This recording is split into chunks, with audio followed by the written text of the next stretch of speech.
Good morning, everybody. Good morning. You didn't have too many problems this morning. I know there was problems on the line and Northern Line, but glad you all made it safe and sound. It's come around quickly, hasn't it, last day? But hopefully, I'm sure this will be an enjoyable session. I'd like to introduce Professor Paul Curzon. He's come from the Queen Mary of London University. And in the past, I don't know if it's a current thing for you, but certainly in the past he's been involved with promoting computer science and mathematics within a STEM environment. And Paul will talk about it more, but I'd just like to welcome Paul. Okay, thank you. So for several years now I've been going around to schools and teacher conferences like this, sort of promoting computer science, but from an interdisciplinary point of view. And what we do is a mixture of doing talks and a magazine, which I'll talk about later, where we're trying to kind of turn STEM into something you do for fun. So I actually kind of got into the area of computer science and became a computer scientist from recreational mathematics, so Martin Gardner books and that kind of thing when I was a kid. And so one of the things I'm trying to do is kind of do the same kind of thing. If I can inspire kids in the way that I was inspired, just by fun things, doing things in hobby mode, that's really what I'm after. So what I hope we're going to have today is a lot of fun as much as anything, and I'm going to try and demonstrate some of the ideas and the things that we've been doing. So one of the things I'll say in the programme, I was not a professor, so I've actually been made a professor in the last few weeks, and actually that's because of this kind of thing that I've been doing. Going around schools was one of the things that was cited as the reason why Queen Mary kind of gave me the professorship, so it's sort of considered to be something that's been really worthwhile. And it's actually a team of us that do this, so Professor Peter McCohen is the other kind of person that we set up this whole programme with in about 2004, 2005 when we got started. So at the core of what we're doing is a sort of interdisciplinary idea. It started off, the idea was just promoting computer science, but we very quickly kind of realised actually both of us, myself and Peter, are interested much more widely than just computer science, and we both have very fuzzy ideas about the boundaries between what is computer science and what isn't, that sort of go into maths and engineering and the other sciences. And so, as I say, we started to sort of explicitly push the idea that what we're doing is more interdisciplinary than that, and we're using interdisciplinary themes. And one of the reasons for this is computer science is actually a really good sort of central subject for promoting interdisciplinarity, because it has its feelers out into absolutely everything else. And actually, it's arguably changing the way other science and engineering and maths is actually being done. Certainly at the research level, people are working in different ways, and there's new branches of science and engineering emerge when kind of computer science ideas kind of merge with some existing science, whether it's biology turning into bioinformatics, or even in the arts and so on, and industry. One of the things about computer science is you can't really say what careers you'll go into, because you're basically inventing the careers. Suddenly, where there was just being, a costume designer for films, now you can be a digital costume designer, which is sort of some of the same thing and a lot more. And the point to get across as well that sometimes people don't realise, it's not just about using IT, it's much more fundamental than that. It's using computational thinking, computational reasoning ideas that change the way people do things. And so what we do essentially is use interdisciplinary computer science to try and infuse students about computing, but also about science, engineering, maths and technology. So I go around schools, as I said, usually most years I'm talking to several thousand students a year in schools around the UK. And I'm not really interested necessarily in just pushing computer science. If I manage to inspire somebody into thinking they want to be a biologist, that's just as good, or a mathematician or whatever. But what I want to do is just inspire people. And one of the reasons that computer science is good for this is this idea of computational thinking, which you may have come across, which is the idea that computer science has a sort of underlying skill set that's slightly different, that makes you think about problem solving in a slightly different way. And so this idea of computational thinking includes problem-solving approaches like abstraction and computational modelling, algorithmic thinking. And so things like computational modelling are one of the things that sort of merge into other subjects and change the way people think about that kind of subject. But logical thinking, the way you translate solutions, you have a solution for one problem and then you kind of use it in a apparently completely different domain, because basically you can translate the solution to be the solution to this other problem by seeing that the problems are actually the same. And the idea is these are useful skills, whatever subject area you're ultimately going into, to the extent that actually people change the way they do the other subjects, bringing in computational ideas. So what we set up, so this is 2004, 2005 when we actually started, was a project called CS4FN. So that stands for Computer Science for Fun. And the idea was to infuse kids where our definition of kids is as loose as our definition of computer science, sort of anybody age 8 to about 80. And we have feedback that it works across those age ranges as well. And basically taking research, bleeding edge stuff in general, and trying to present it in a way that's accessible for kids. So what happens is I go to a conference or read a research paper, and if it enthuses me, excites me, then I write something up about it, or maybe we integrate stuff into one of our shows. And the idea is that we're telling stories, and stories are the sort of thing that make this really powerful, but in an accessible style, in a sort of fun way. So fun's at the centre of everything I kind of try and do anyway. If it's not fun, then you got it wrong, basically. So we're putting off deep twists into things. And the other thing that in the talk side, we're using activities where we make abstract ideas physical. So this is important in computer science in particular, because a lot of the ideas that you're trying to get across are very sort of vague, insubstantial things, like what is an algorithm. And so we try and get those sort of out into the real world. So I don't do a lot actually on the computer. I do a lot with volunteers and people out front. So I hope you're up for it, because everybody's probably going to end up volunteering sometime during the next hour or so for the activities that we're doing. Our focus is generally on enrichment, so we're not generally trying to kind of just support the curriculum. We're trying to go beyond the curriculum and kind of cross-curricular approach in this interdisciplinary idea. So what is CS4FN? Well, it's a mixture of shows, workshops, things we do at science festivals and talks in schools, but also a series of magazines that go with it. So we've actually started off with a computer science one, and then this is sort of extended out, and so we've got one on electronic engineering and one on audio engineering at the moment, and hopefully we're going to move out into materials science and bioengineering if we get a grant that we've just applied for. But the idea of each of these is they're sort of focusing on one core subject, but in an interdisciplinary way. So we're always trying to draw links between subjects. So I've given the latest issue of the computer science one, which is actually focusing on Alan Turing because it's Alan Turing year. But normally what we do in each issue is pick some other kind of subject area and look at links between the subjects. And then there's one on electronic engineering and one on audio engineering. And the idea of these is partly and this is how it started, when we go out and give talks in schools, that we've got something to give away that kind of lengthens and deepens the interaction that we have, the engagement, that if somebody was excited, there's something more they can do and more to read about it. And then there's a website that's got even more stories than we put in the magazine. So we aim to write half a dozen or so new articles a month that go onto the website. Though we don't always manage it. There's only a team of 3 of us basically doing this, myself, Peter and Jonathan Black. But that's the sort of basic idea. But then what we've started doing, because the magazines turned out to be so popular and we were giving them out when we did talks, we've actually extended that side of things. And so now we have a sort of network of schools basically across the world that we send copies of the magazine to. At the moment we've got funding from Google and EPSRC that allow us to do this basically for free.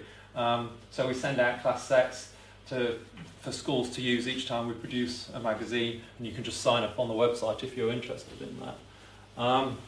What I'm going to do here is focus less on the magazine side of things and more on the activity side of things, to give you an idea of the kind of things that we do in classroom. The idea here is our focus isn't so much on actively teaching in these activities, it's inspiring and enthusing, but getting across some core central message. And I use the same sort of ideas actually in my university lectures, combining with more traditional approaches where you're using kind of fun interactive hooks to get somebody interested, the class interested, give them something that's memorable, and then you're kind of doing the more traditional sort of exercises and things to follow up from this kind of thing. General approach seems to work as well. I mean, we have thousands of subscribers worldwide to the magazines. Hundreds of schools take class sets of it. The website, we get millions of hits a year. It's sort of 10 to 15 million hits a year on the website. The feedback, both for the talks and the magazines, is really positive. So these are my two favourite quotes. So this is from a kid saying it's simply awesome, and from a teacher, it's the most inspired bit of literature for getting youngsters switched on to computer science. So I like the idea that it's awesome and it's literature, because one of the other things I want to do is get kids reading and writing more again. I don't know whether you have the same problems in other countries, but in the UK it seems that kids are kind of less and less interested in writing and even just sort of reading for the fun of it. So I want to get people reading for the fun of it as well. And we have a lot of feedback from, for example, librarians in schools that get copies of this, that actually they really like it, they want class sets because it livens up the library. And teachers are using this kind of material for all sorts of purposes. So we have people who say we're using it because it's brilliant for our gifted and talented students, and we have other teachers saying this is brilliant, we're using it to get some of our students that are switched off, trying to kind of get them excited about it again. So at both ends of the spectrum it's being used.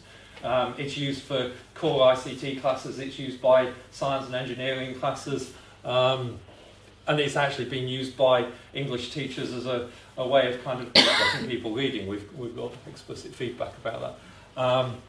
And then similarly for the talks, it's all sorts of purposes. When I go into schools, it can be whole year groups that I end up talking to, or gifted and talented groups, or kind of specific core subject areas. And a survey we did last year, 100% of the teachers in the talks that we gave actually said they were positive about the talks and would recommend the talks to others, and in other ways they said it was positive. So a lot said they felt that it inspired kids into science and engineering more generally. So that's just the sort of background of where I'm coming from.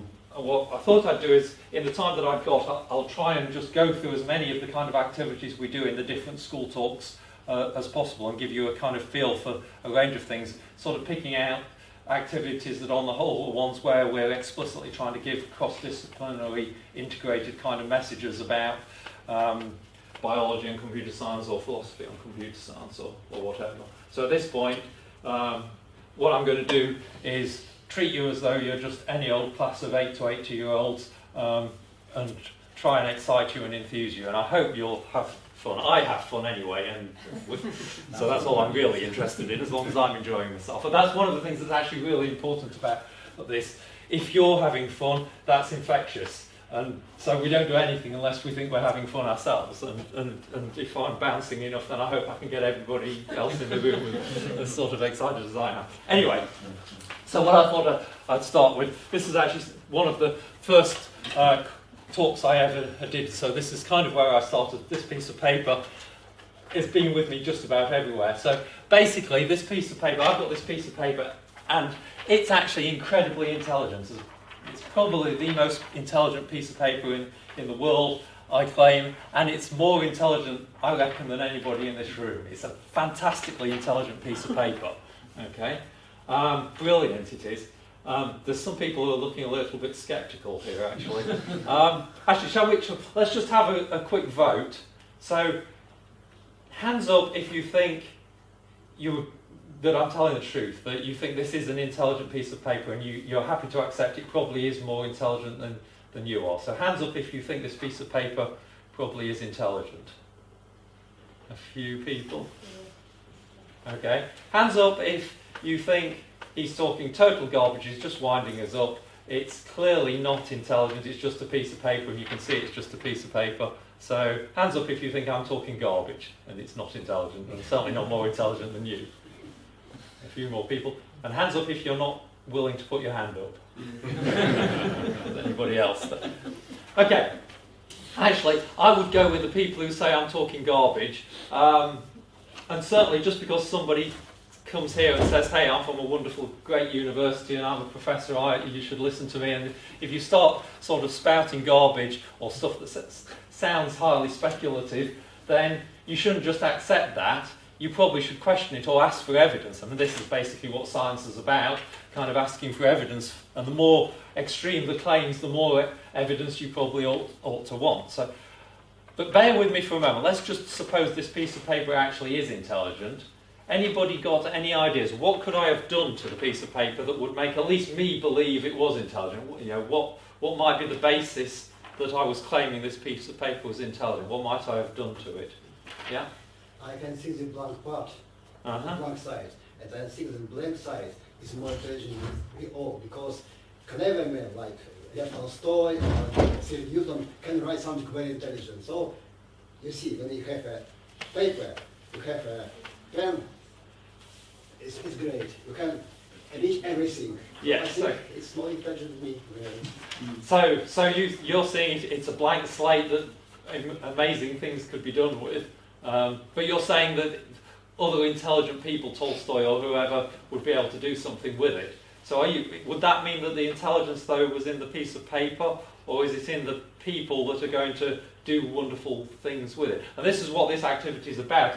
It's partly to get people thinking about what intelligence is, and where does it come from, and how do you create it. So it's part of a talk we do on artificial intelligence. This is like a Kandinsky, black square. Yes. Okay. So that's one way my claim for it being intelligent might be coming from. So anybody got any other ideas of what I might have done to it or why I might believe it's intelligent? No? I mean, yeah. You don't have a code on which deciphers something else. So it could have something. So you're actually getting at it being able to do something. It's got something on it that allows it to do something else. Now, actually, the combination of those two things, I could have written things on it, and maybe it's in writing things on it that makes it intelligent. But you're actually going a step further than that in saying it's then able to do something.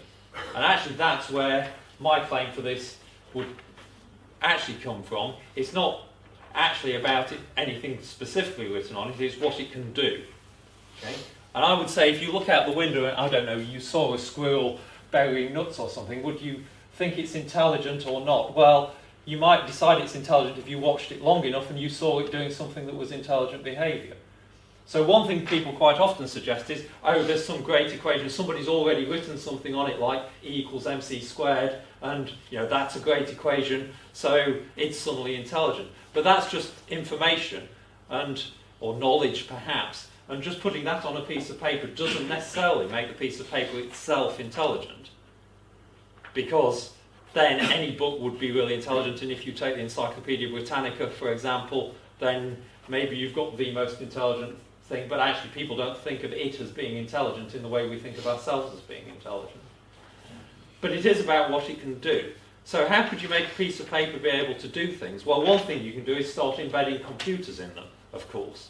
And then they can do all sorts of stuff. And actually, my daughter loves these, so here's a piece of paper, actually, a card that does have some intelligence. On my birthday, it was intelligent enough to know to do this. Space, a final frontier. These are the voyages of the Starship Enterprise. Which, if you know Star Trek and you know me, then you might see why my daughter would have bought me that. So how does it do that? Space. It can talk to me. Well, it's just got a computer chip and a switch in it, and actually, I don't know whether you've come across the crazy frog. I don't know how global this is and how irritating you realise this would be if I hadn't got so irritated with it I pulled it apart. You can kind of see there's electronic circuitry in there. The big thing is actually the speakers, and the other big things are the batteries. The computer chip is actually a small thing at the back. So computers are getting smaller and smaller, and you undoubtedly can start to think about embedding computers in pieces of paper, and then the piece of paper could potentially do anything any computer could do. And So essentially, you could turn paper into something that was intelligent if you believe computers could be intelligent. But actually, this piece of paper, I did something slightly different to it, slightly different claim to fame that it has. So actually, why do I claim it's intelligent? Because of its ability to play games, or in particular one game. Its favourite game is noughts and crosses, or tic-tac-toe, and it's never actually lost a game of that in its life. And it's been playing for years now. Like I said, it goes back to 2005, so it's been playing for 5, 6, 7 years or so, and it's never ever lost its favourite game of noughts and crosses. Okay, and you probably know. Do you know the game of noughts and crosses? I don't know. I assume it's a sort of cross-cultural game that people know about in other countries. So noughts and crosses or tic-tac-toe. We'll get the idea of it. We'll play it in a moment anyway. So the idea of this is that game, if you play perfectly, you should never lose. And this piece of paper has never lost. But on the other hand, if both players play perfectly, you should always end in a draw. It's a fairly simple game, and if you don't make mistakes, you'll end up playing the game and ending up having a draw. But about half the time this piece of paper's played, it has drawn, and the other half, it's actually won. Okay, and actually last week it played 2 or 3 games in several schools and it won every time. Okay, so that's why I claim it's so amazing. People maybe are looking a little bit sceptical, so based on what I said before, do you actually agree with me and are happy to accept this as so brilliant at this game, or do you want to see some evidence this time? Would you like some evidence? Okay, so I need 2 volunteers. I guess ideally people who do know the game of noughts and crosses, tic-tac-toe. So could I have 2 volunteers? Oh, come on. Everybody's going to volunteer by the end. Okay, round of applause for my first volunteer, if you'd like to come out. So come out to the front. And I need 1 more volunteer. And everybody will be a volunteer, but given you volunteer somebody else, that's always a sure sign you really wanted to volunteer yourself. So if you'd like to come out as well. So a round of applause for my second volunteer. Okay, so what we're going to do, I'm claiming this is brilliant at playing this game, and so what we're going to do is have a game of noughts and crosses. And so the idea of this, so I've got 2 volunteers. Of course, what we don't want to know is how good they are, particularly at playing noughts and crosses. So it's not going to be a competition between them 2. It's basically going to be a competition between a piece of paper and a human. So would one of you like to take the piece of paper and play for it? So maybe you can do that, given you were the less willing volunteer, and you can basically play for humanity. So the idea is what we're going to do is have a competition between the best of paper kind against the best of humankind. Okay, so what you're going to do is just do everything it tells you to. Okay, and if you read out what it says as you go along, so they know you're switching your brain off, you're just doing what it tells you. Because I would have brought its robotic arm and its vision system, and then it could have done it on its own. So that's what you're going to be, because it was a bit heavy, I couldn't fit it all in my bag. Okay, and so it's the best of paper kind against the best of humankind. And what do I mean by the best of humankind? You lot. Okay, because you're going to do the same thing, you're just going to do what they tell you to do. Okay? So, to make it fair, it's exactly the same situation. So what we're going to do is play noughts and crosses. So, just in case you don't know, you basically play on a 3x3 grid and play alternate noughts and crosses, and the idea is to try and get a line of 3. The first person to get a line of 3 X's or 3 zeros wins. Okay? So if you'd like to come over... Oops. Your pen each. So you're playing for the piece of paper. Would you like to just read out what the piece of paper says at the top, for starters? Go in a corner. And what does it say first, though? I am X, and I'm going first. So it wants to go first, which is quite intelligent that it wants to go first anyway. I want But to go first. yes, so I mean that's So already change. showing its intelligence. So it wants to go first, and then where did it say it wanted you to go? Move 1, go in the corner. Okay, so you just do what it says, go in a corner. So remembering you're trying to get 3 in a row and stop the other player getting 3 in a row. Over to you. Now you've got to shout out, what should she do for her move? Anybody got any ideas? Go in the middle. In the middle. In the middle, that sounds pretty assertive. Anybody want to disagree? No? Okay, so in the middle. In the middle.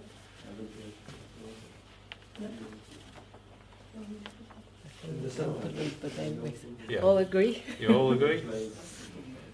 Okay, so over to the piece of paper. Have you We're blocked it? going to lose it. Humans tend to get really despondent playing this game and start to resign early on. But actually, it's only a piece of paper, and you know we're only one move in, so don't be so despondent I would yet. have done something else, but anyway. Ah, right. Well, you can say what you would have done later.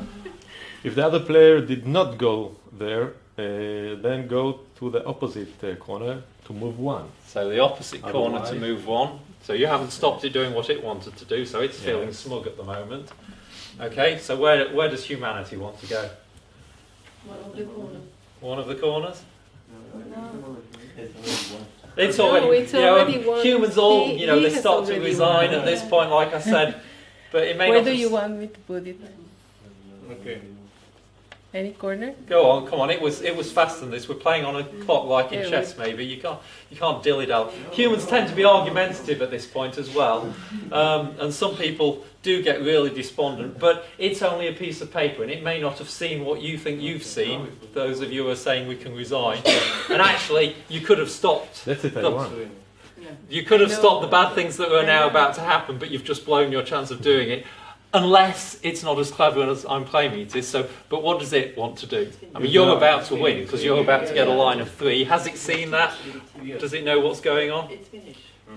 I'm going to be my X here. Well, read what it wants to. I don't If care there what are- you think. But If there are two X and the space in a line, then go to the other space. okay, so there aren't 2 X's and a space in a line. So on to the next move, which is if there were 2 O's and a space. Otherwise, if there are two zeros and a space in the line, go to the opposite. Okay, so it's seen that. Yeah, so he wins. Of course, it's a piece of paper. It may not have seen what you've seen. It may not be as intelligent as you are. Maybe it's just been lucky so far. But where are you going to go anyway? It doesn't matter if It doesn't matter. It doesn't matter. you win here. Humans quite often try and cheat at this point, actually. I don't need a piece of paper.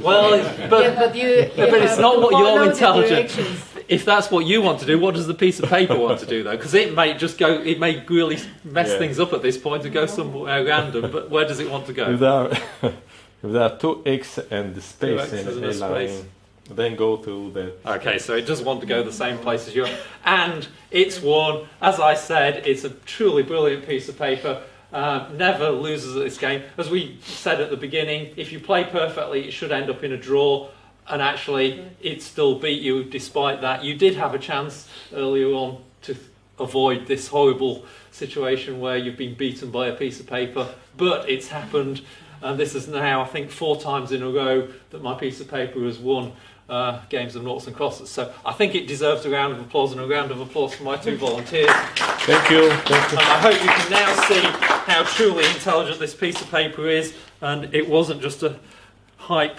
claim when I was claiming it was intelligent. It really is intelligent, and it is more intelligent than you because it's just beaten you at a game that humans invented. So it's better at our own game than we are.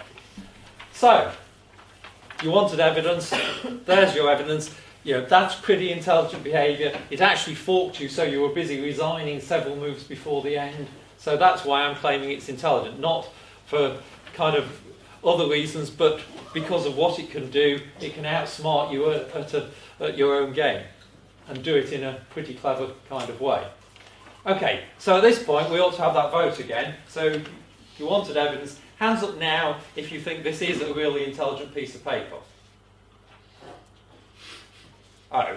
Hands up now if you think he really was talking total garbage. It's just a piece of paper and it clearly isn't intelligent. It's just a piece of paper. Hands up if you think it's just a piece of paper that's not actually intelligent.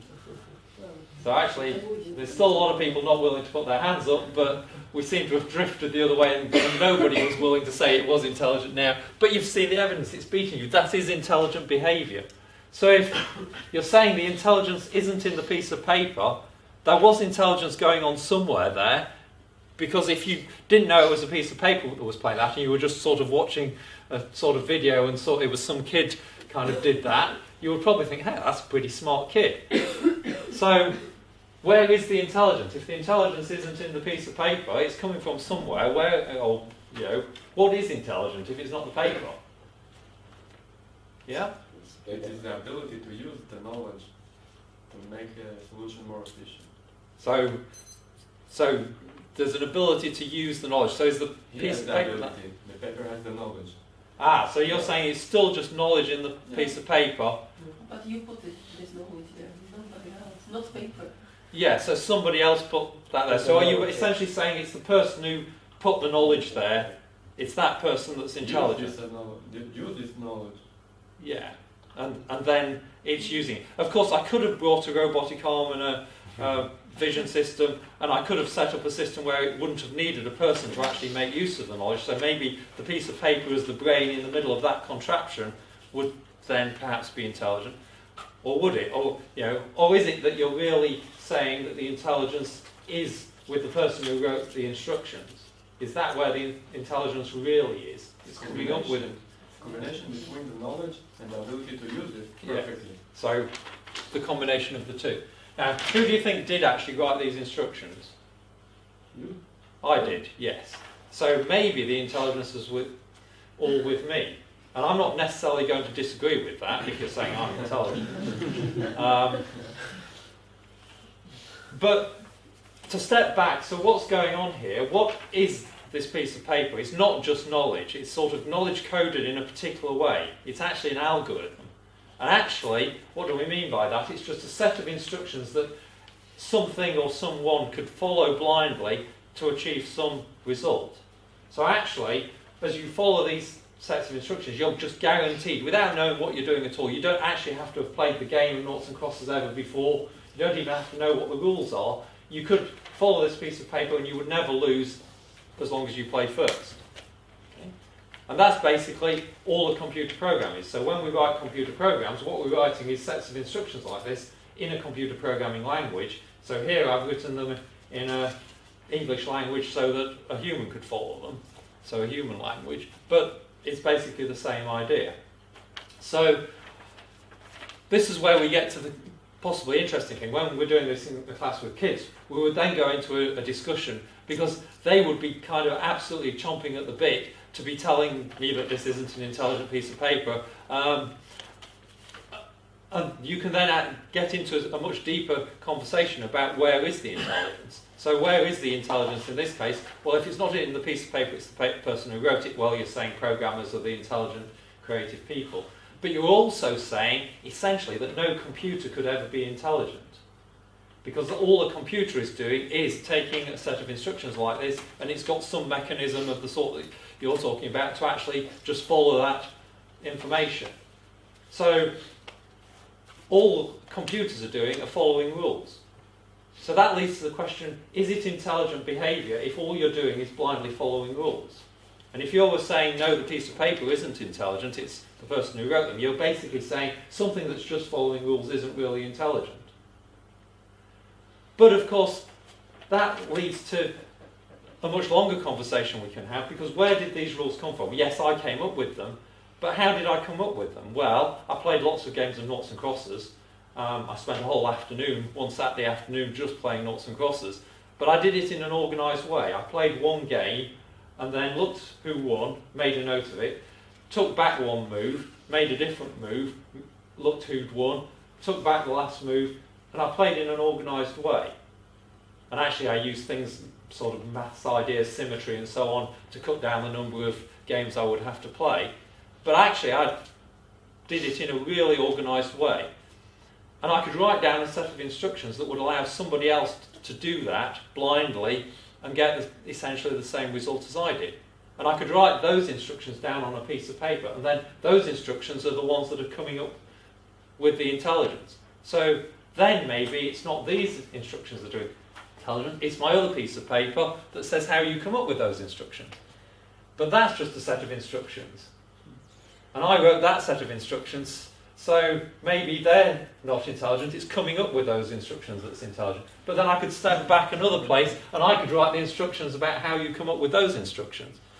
And intelligence is being pushed further and further away, and humans are doing what they always do, which is change the goalposts. The moment something comes along that sort of looks like it's intelligent, that fits what you said was your criteria, you change the criteria. And actually, the problem is we're left with this feeling, if it's just following rules, it can't be intelligent. Because following rules blindly isn't intelligence. But when you look at what computers can do just following rules, they can do all sorts of amazing things, and they can do things better than we can. So, for example, Deep Thought, which is the chess computer that beat Kasparov at chess in a tournament rule game, was basically just doing what I did, this sort of exhaustive exploring future versions of the game. And it was created by a team of basically 4 programmers, electronic engineers. And none of those 4 people could have beaten Kasparov at chess. But their computer program can. Even if they played together, they wouldn't be able to beat Kasparov at chess, but their computer program can. So they could come up with a set of rules that was better than them. And actually, if you go back to the early days of chess computers, back in the 1950s, people thought if ever you had a computer that could beat grandmasters at chess, or even humans generally at chess, you would have something that was intelligent. But then when that happened, we changed the rules and said, oh, well, that's not intelligent. But, so then you've got to think, so what is intelligence? So if it's not just following rules, what are the properties we're looking for? Because once you know those properties, you can start writing rules to do them. So one thing people talk about, well, this isn't flexible. What happens if it goes, plays second? Well, actually, it looks pretty stupid, because it loses straight away, because it kind of plays completely randomly. Of course, my other piece of paper that has the rules for playing second is absolutely brilliant at playing second. But you end up not being able to sort of tie down exactly what it is that you mean, because I can add rules that would allow it to do that. You can add rules to allow it to learn. So it's easy to write a set of rules that can take a game and just learn, given the basic rules, and it learns from experience, just as we do. And we'll see a little bit more than that if I have time later. So what this does is it's a sort of physical activity. It's about programming, basically. It's an introduction to what a program is and what an algorithm is and what computers do. But you can actually get into this pretty deep philosophical conversation with kids. And actually, the younger the kids, the more they're wanting to argue with you, where they're really wanting to sort of push the boundaries and have a philosophical debate about what intelligence is. And you can even then go on into what consciousness is and so on. So any questions about any of that? Anybody want to know more? Okay, so what we were talking about there are, one way that computer scientists and engineers have started to try and engineer intelligence. But there's another way that people are trying to do it. So there what we're doing is saying, what can people do that we say are intelligent, like playing chess. If you play chess and you're good at it, you're intelligent. So then we can write some rules to do that. There's another way, rather than looking at what we're capable of doing, we could try and copy the machinery. Now this is something that people are working on at the moment, and this is where you then really are starting to pull in lots of different subject areas. So can we create an artificial intelligence by building some mechanical version of a human brain that actually works in the same way? It's not trying to do the same thing, but it works in the same way. And so how would we do that? Well, we'd have to start talking to psychologists and neurobiologists and find out what it is that our brains are doing and what have they evolved to make us smart. So there's a section I'm missing here where we could look at what you could learn from psychology. I'll focus here on what can you learn from biologists. So if we ask the biologists, so what do you know about the brain? What's it made up of? How does it work? Well, we don't know everything about the brain, but we know enough to get started. And actually, it turns out the brain's just following rules. Basically, your brain is made up of billions of internet-connected nerve cells called neurons. I apologise if there are biologists in the room, by the way, so this is a computer scientist's version of the biology here. But billions of interconnected nerve cells called neurons, and each neuron is essentially just a computing unit, a really simple computing unit. And your brain's power comes from the billions of them, all doing very simple things, working together. Okay? And essentially, a neuron itself understands absolutely nothing. it's just blindly following the rules. And somehow or other, out of all of that, you end up with consciousness and intelligence and behaviour. But physically what's going on is essentially neurons doing simple computing. And what kind of computing are they doing? Well, what does one look like? Well, it's basically, this is a neuron, you have lots of lines coming in connected to other neurons, and one line going out, which again is connected to lots of other neurons. And it basically is a sort of messaging system. You can think of a neuron as being like a balloon, and on its input lines, chemical signals are coming in that blow up the balloon gradually. Each time some more chemical comes in, it blows up until eventually it reaches a threshold. And when it reaches that threshold, it fires, and all that means it sends some chemical out on its output line. And so it's basically just building up signal until the signal reaches a threshold, it then bursts and sends some signal out, and then it starts again. And that's basically all neurons are doing, billions of them over and over again. And of course, somehow or other, out of neurons doing that, you end up falling in love, playing football, listening to me, playing noughts and crosses, whatever. Somehow, physically at least, that's what's going on. So, what a computer scientist does, having kind of talked to a biologist and found out that stuff, is says, can we build one? And actually you can. And so, what I'm going to do now is build a brain. And actually, to build a brain that does something interesting, what you need is my brain in a bag. And the reference here probably doesn't kind of go across countries, but I spent a lot of time watching Blue Peter as a kid. And Blue Peter's this kids program where they make things out of sticky black plastic and toilet rolls and lots of glue and sticking things together. To make a working brain, what you actually need, you just need a bunch of tubes and some rope and lots of volunteers. So this is where I need 7 people. So actually, not people who've come out already, but I'll take everybody down this side, please. Everybody's going to have to volunteer at some point. What we're going to do is build a brain. And actually, it's going to be a brain that can play the game of Snap. So this is again, children's card game. I don't know what, there's enough room to do this. So if you'd like to... for the one? Yeah, so if you stand there, you're kind of the one, and if you hold the knot, and then the next person holds that, and the next person holds that. So what I've created here is a bunch of neurons connected together. If you imagine she's one like on the slide, she's got lots of lines coming in and one line going out. Okay, so physically I've made a neuron, or actually several neurons. Maybe one come in and two go out. It could be the other way, but neurons don't work like that. No. So Two-way, you have two-way, one-way. Yes, so in this case it's going that way. So actually with neurons it's always one line going out, I believe, so you should be facing that way. Now I'm going to kind of create another one, so I don't know whether there's room to do this. So we can have somebody else come and hold the knot in the middle, and then one person, oops, brain damage. Well, neuroscientists have to be tall so they can sort of see what's going on. Then if you can squeeze in the middle, I'll get out of the way. And you can hold the end there.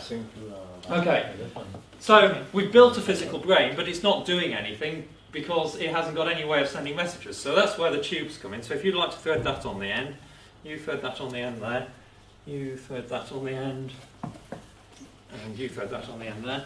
And then, excuse me if I can climb into my brain. If we thread that on there, and you get hold of the rope again, so, oops, you have to have good dexterity to be a brainstem surgeon, so that's yours, and then we'll do the same on this side. Really steady hand to do this sort of stuff. Okay, and what you can do now, if you're each neurons, you can send signals to the other neurons. So if you want to send a signal to her, you can just fire the tube down. So everybody try it, and you can send signals to him. So everybody try sending their tube down. Ouch. So it's now doing stuff, and once you finish, you can kind of send the signal back, so the tube can go back, and then you're set up, you can send more signals, so again, things can... So I've got a brain that's doing something, but it's not really being very intelligent at the moment, it's just acting a little bit randomly so far. So what do we need to make a brain actually do something that looks a bit more intelligent? We've got to program it. We've got to give it rules. basically. And this is the point. If you were thinking earlier on, if it's following rules, it's not very intelligent, you've just ruled yourself out if you're not careful. Because at some level, at any rate, your brain is just following rules. That's the way it does things. But anyway, if we're going to give people rules, the other thing, if we are building a brain, for it to be useful in the real world, it's got to be able to sense the world and it's got to be able to interact with the world. Okay? So what I've got is this panel of 4 people are actually my eyes. They're the ones that are sensing the world. So you each have a rule that tells you when to fire, but instead of firing because of internal signals, you're monitoring the outside world. So you, for example, fire if you see red in position 1. I'll tell you what I mean by position 1, but you're basically looking for red and that's what makes you fire. You're looking for red as well, you're looking for black, and you're looking for black. Okay? And what do we mean by fire? Fire just means send your tube to the next one. And position 1 is on my sheet here. Okay, so we've got a position 1 and a position 2, and you're just looking for colours appearing in those positions. Deep in my brain we have you two, so you're what are called interneurons. So you fire on 2 pulses arriving. So whereas they're firing on an external stimulus, you can't see into the outside world at all. You're deep inside my head. So all you can do is rely on signals coming in. And if you get 2 signals, that's your stimulus, your threshold to send yours out. And you're exactly the same. Okay, and you are the really important thing because you're the person, the neuron that interacts with the world, you're the voice. So what you do is you fire on 1 pulse, so 1 tube comes to you, 1 pulse comes to you, and you fire. And what does it mean for you to fire? You just shout snap as loud as you can. Okay, so what we're going to do is play a game of snap here. And if I had more time and more people, we do this with kids, you can set up multiple brains around the room and have them playing against each other. So I haven't got enough to play full snap, which would be 2 identical matches causes you to shout snap. What we've got is red-black snap. So 2 reds are snap, 2 blacks are snap, anything else isn't. And whoever says snap the fastest wins. So you can play against my brain if you like. And what I'm going to do, let me stand over here, where hopefully only the eyes can see me and not the rest of the brain. And we've got position 1 and position 2, and I'll just turn cards over, and hopefully I've created a brain that can actually play snap. So let's try it. So a trial run, make sure you know your rules and be ready. So we'll turn a card over. We've got a red in position 1, which should make something happen. So something's happened, but not a lot. Red in position 2.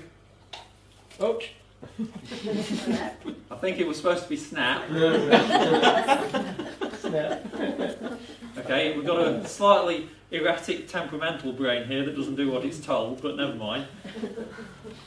Okay, so let's try another one. That seemed to work. So at this point all the chemicals wash back in the neurons so that it's set up to start again. So we can do it again. We've got a black in position 1 this time. Something happens. A black in position 2. Snap. Snap. It seemed to work. And my brain's faster than you lot because I haven't heard anybody out there shout snap. So we're 2-0 up at the moment. So of course what I could have done is just created a machine, a brain that just shouts snap whatever happens. So we ought to keep testing it. So let's just keep going. So we've got a red in position 1 and a black in position 2. Nothing happens because it's not snap. They're not the same colour. Okay, try again. So reset. We've got a black in position 1, a red in position 2. Still not snap. Of course, this could just mean my brain's broken down. So maybe we ought to keep going. Maybe one more time.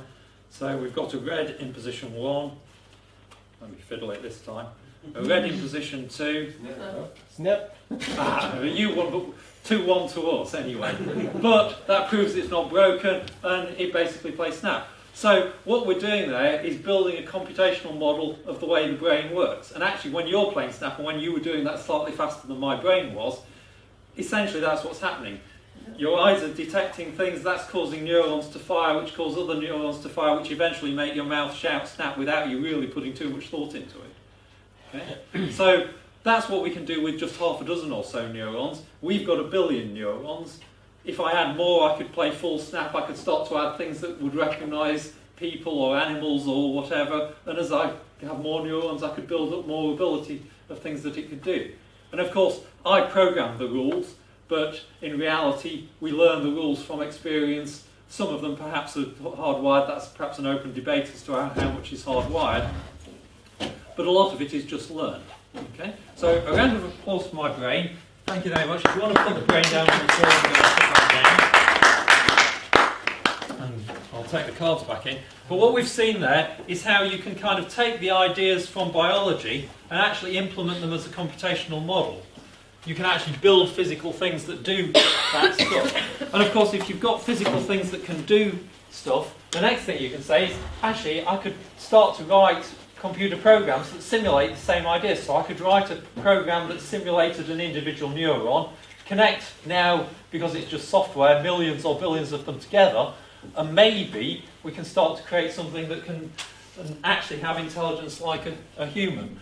So this isn't going this far, but this is actually just something one of our third-year students did. So he came to Queen Mary, he hadn't done any computer science before whatsoever, and this is his final year project. So this little robot actually can't understand anything he's saying. What it's doing is just reacting to the tone of his voice. Okay? So, if you listen to this.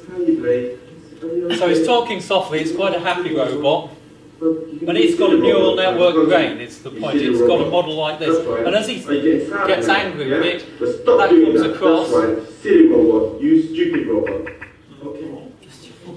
And he goes unhappy, and he'll talk softly, and hopefully it'll cheer up as he talks softly to it again. And it can be surprised. Watch its eyebrows in a moment.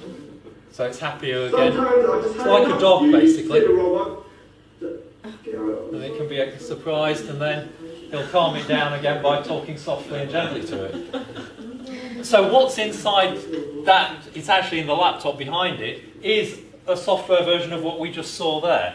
It's actually not got directly programmed rules, it learned those rules. So he spent hours and hours shouting at this robot and punishing it when it did the wrong thing, talking softly, rewarding it when it did the right thing, so that it set the thresholds of each of the neurons so that it was doing the right thing. And eventually, after hours and hours and hours of talking to it and shouting at it, just like you would train a dog, eventually it learned to behave the way you wanted it to. And so what you're seeing there is actually the same thing that we were seeing physically, but with the extra bit where the rules are learned rather than me, for speed, I just program the rules directly for our snap computer. And there, I don't know how many neurons it ended up with, maybe kind of a dozen, 20 neurons. And it can kind of do stuff that actually makes you think it's a bit more than just a bunch of Lego bricks. And when they took it apart, because the next year it was turned into a fencing robot, because they'd spent so long talking to it and it reacting to them, it felt much more than a bunch of bricks that you were taking apart. You know, it felt like not quite you were killing it, but you know, you're getting in that direction, and that opens this whole area of at what point, if ever, could something that was a physical machine be something that you would worry about switching off? And at what point do the ethics kind of kick in that actually you've got a problem to worry about there? Maybe it will never happen, but maybe it could. And when you start reacting with something like that and you start to see it as a friend, which is the sort of other side of this, at what point do you start treating things like that as being a real friend, as opposed to just a machine that is there to be utilitarian? So there's all sorts of areas of, again, of discussion you can get into kids that are getting across these sort of interdisciplinary borders. But the main thing here is that's what happens when you start with biology, some understanding of biology and also some psychology if you kind of go for the full story, and then sort of say, well, what can we do with it? We can build models of it, we can turn it into software, what can we do with it then? And then you can get back into sort of philosophy again if you want to go in that direction or other directions as well. One other thing you can then do is sort of also ask, well, so what were the rules that it might have ended up with, and how difficult would be those rules to actually write as direct rules if we wanted to program it directly? It learnt them itself. Could we actually sort of physically create one of these things? So I thought we would actually build an emotional robot. So given this side of volunteered, it's now your side. So I think I need 6 people. So 1, 2, 3, 4, 5, 6 around the corner. If you'd like to come out, what I thought we'd do now is actually look at what it takes to build a robot like that if we were going to program it directly, you know. So there's two ways: the engineering way, you just build it to do the right thing, or the biological way, you let it learn what it's doing. So, two tallest people, I guess, are you two. If you'd like to come and kind of stand there, you're basically going to be eyebrows. So if you'd like to stand and hold eyebrows up high. So we're one person short, so if you two would like to come and stand in front, so if you kind of go back against the wall. So if you'd like to come in here, you're going to be eyes. So you get a choice. So you've got big open eyes, or you've got small eyes. One of them goes behind your back, and the other one sort of is out front underneath the eyebrows. Yeah, so something like that. And then we need a mouth. So I've brought a longer mouth. So if you two would like to go one either side. So again, I've built a physical thing. But building a physical thing on its own doesn't do anything. What makes it do things are rules and following rules. And so it's going to try and follow essentially the rules that we had there. But what I'm going to do this time is I'm going to program it myself. And actually you can get into concepts of object-oriented programming here, where you're thinking about what's an easy way of programming something like this. Do you try and program it all at once? Or, well, actually you can just program each bit separately. So I've got a program for eyebrows. So you can have a program. So if you hear a nice sound, then you go down. If you hear a sudden sound, you go up. Hold it up high. Similarly, you've got rules for eyes, which tell you nice sound, then you have the big eye, nasty sound, and the other eye. Same for you. You have to agree with each other with that. Well, you follow the rules. So if you've got the same rules, then you'll agree. If you've got different rules, then perhaps you'll do something different. And of course, we could start to write different rules that would allow it to do more things, and there's no reason why your rules should be exactly the same. Yeah, you can get really evil as well if you kind of do something like that, but I don't think my rules here will make you too evil. And then we've got the mouth. So you've got three positions. You can hold your side up, so your end up, or your end down, or you can open the two sides. Okay, and you're the same. So nice sound, you push your end up. Nasty sound, you push your end down. And a sudden sound, then you push the two sides open. Okay? Right, and you lot have got to join in as well here, because what we want is now somebody to make the sounds. So basically, what we're going to do is have a nice sound, a nasty sound, and a sudden sound, which was basically the noises that we had on the video. So a nice sound, let's do the nice sound first. So let's sing happy birthday to it. Okay? So, and what it should do is its rules will kick in. If it's a nice sound, it will then do the right thing. So let's sing happy birthday. So on the count of 3, 1, 2, 3. Happy birthday to you. Happy birthday to you. Okay, that's enough of that. It seems to be happy. Okay, enough of that. Okay, let's surprise it now. We'll on a count of 3 shout boo at it. Okay, so. On a count of 3, 1, 2, 3, boo! Oops, hang on. Sudden sound was open. Let's try that one again. Go back to where you were, looking happy. Count of 3, 1, 2, 3. Boo. Hang on, I'll wait for it. 1, 2, 3, boo! And hopefully that's a bit like what the robot was doing. Okay, let's now make it happy again. Sing happy birthday. Happy birthday to you. Okay, enough of that. Okay, let's finish with a nasty sound. Think of the nastiest sound you can come up with, and on the count of 3, 1, 2, 3. And hopefully it looks unhappy like the one in the robot did. Shall we leave it happy, sing happy birthday to it so that it goes away happy? You should always leave people happy. Happy birthday to you. Happy birthday. Okay, and it's happy. Okay, so there you're seeing exactly what was going on in the video, except in the video it had neural network brain that was driving the rules, but essentially it's the same rules that it had learnt for itself by programming the neurons in a particular way with particular thresholds. You ended up with this set of rules just like we're seeing there. And of course, what you can do, you can explore kind of things about emotions.